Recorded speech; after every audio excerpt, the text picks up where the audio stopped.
ನಮಸ್ಕಾರ ವೀಕ್ಷಕರೇ, ಇಂದಿನ ಈ ಸಂಚಿಕೆಯಲ್ಲಿ ಒಂದು ಸುಲಭ ರೀತಿಯಲ್ಲಿ ಶಕ್ತಿಶಾಲಿಯಾದಂತಹ ಒಂದು ವಶೀಕರಣ ತಂತ್ರವನ್ನು ಹೇಗೆ ಮಾಡುದು ಅಂತ ನೋಡ್ಕೊಂಬರೋಣ. ಅದಕ್ಕೂ ಮುನ್ನ ನೀವಿನ್ನು ನಮ್ಮ ಚಾನಲ್ ಅನ್ನು ಸಬ್ಸ್ಕ್ರೈಬ್ ಮಾಡಿಲ್ಲ ಅಂದ್ರೆ ಈ ಕೂಡಲೇ ಸಬ್ಸ್ಕ್ರೈಬ್ ಮಾಡ್ಕೊಳ್ಳಿ. ಹಾಗೆ ನಿಮ್ಮ ಜೀವನದಲ್ಲಿ ಯಾವುದೇ ರೀತಿಯ ಸಮಸ್ಯೆ ಇದ್ರೂ ಕೂಡ ಸ್ಕ್ರೀನ್ ಮೇಲೆ ಕಾಣುತ್ತಿರುವ ಗುರುಗಳ ನಂಬರ್ಗೆ ಕರೆ ಮಾಡಿ. ಶೀಘ್ರದಲ್ಲಿ ಶತಸಿದ್ಧ ಶಾಶ್ವತ ಪರಿಹಾರ ಮಾಡಿಕೊಡಲಾಗ್ತದೆ. ಮೊದಲಿಗೆ ಒಂದು ಹಾಳೆಯಲ್ಲಿ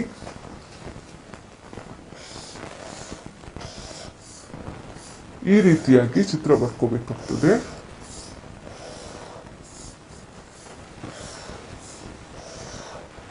ಈ ರೀತಿಯಾಗಿ ಚಿತ್ರ ಬರ್ಕೊಳ್ಳಿ ವೀಕ್ಷಕರೇ.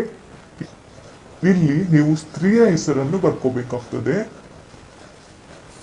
ಇಲ್ಲಿ 56, 38, 44, 69, 78, 86.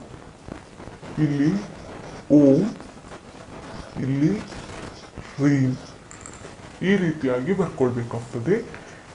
ಈ ರೀತಿಯಾಗಿ ಬರ್ಕೊಂಡು ಎರಡು ಅಡಿಕೆಯನ್ನು ಇಟ್ಕೊಳ್ಬೇಕಾಗ್ತದೆ. ಅಡಿಕೆಯನ್ನು ಇದರ ಮೇಲೆ ಹೀಗೆ ಇಡಬೇಕಾಗ್ತದೆ ವೀಕ್ಷಕರೇ.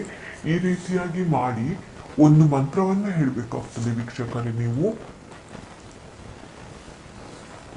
ಓಂ ನಮಃ ಕಟವಿಕಟ ಘೋರ ರೂಪಿಣಿ ಸ್ವಾಹ. ಓಂ ನಮಃ ಕಟವಿಕಟ ಘೋರ ರೂಪಿಣಿ ಸ್ವಾಹ. ಓಂ ನಮಃ ಕಟವಿಕಟ ಘೋರ ರೂಪಿಣಿ ಸ್ವಾಹ. ಈ ಮಂತ್ರವನ್ನು ಮೊದಲಿಗೆ 3 ಬಾರಿ ಹೇಳಬೇಕಾಗ್ತದೆ. ತದನಂತರ ನೀವು ಅಡಿಕೆಯ ಮೇಲೆ ಕರ್ಪೂರವನ್ನು ಹೀಗೆ ಇಟ್ಕೊಳ್ಬೇಕಾಗ್ತದೆ ವೀಕ್ಷಕರೇ. ಈ ರೀತಿಯಾಗಿ ಇಟ್ಕೊಂಡ ನಂತರ ದೀಪ ಹಚ್ಚಬೇಕಾಗ್ತದೆ. ಅಡಿಕೆಯ ಮೇಲೆ ನೀವು ದೀಪ ಹಚ್ಚಬೇಕಾಗ್ತದೆ.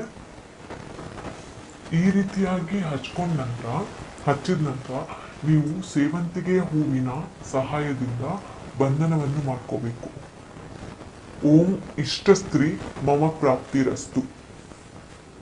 ಓಂ ಇಷ್ಟ ಸ್ತ್ರೀ ಮಮ ಪ್ರಾಪ್ತಿರಸ್ತು. ಓಂ ಇಷ್ಟ ಸ್ತ್ರೀ ಮಮ ಪ್ರಾಪ್ತಿರಸ್ತು. ಈ ರೀತಿಯಾಗಿ ನೀವು ಮಂತ್ರವನ್ನು 9 ಬಾರಿ ಹೇಳಬೇಕಾಗ್ತದೆ. 3 ಬಾರಿ ಹೂವನ್ನು ಸುತ್ತ ಸಮರ್ಪಿಸಿ ತದನಂತರ 6 ಬಾರಿ ನೀವು ಮಂತ್ರವನ್ನು ಪುನಃ ಹೇಳಬೇಕಾಗ್ತದೆ. ಈ ರೀತಿಯಾಗಿ ಹೇಳಿದ ನಂತರ ನೀವು ಒಂದು ಹಣತೆ ಸಹಾಯದಿಂದ ಇದನ್ನು ಮುಚ್ಚಬೇಕು. ಈ ರೀತಿಯಾಗಿ ಮುಚ್ಚಿ ಹೀಗೆ ಇಡಬೇಕಾಗ್ತದೆ. ಈ ರೀತಿಯಾಗಿ ಮಾಡಿದ ನಂತರ ನೀವು ಇದನ್ನು ಹಾಳೆ ಸಮೇತ ತಗೊಂಡು ಹೋಗಿ ಇದಕ್ಕೆ ಎಷ್ಟು ಜಾಗ ಬೇಕು ಅಷ್ಟು ಜಾಗವನ್ನು ಹೊಂಡ ತೆಗೆದು ಇದನ್ನು ಅದರಲ್ಲಿ ಮುಚ್ಚಬೇಕಾಗ್ತದೆ ವೀಕ್ಷಕರೇ.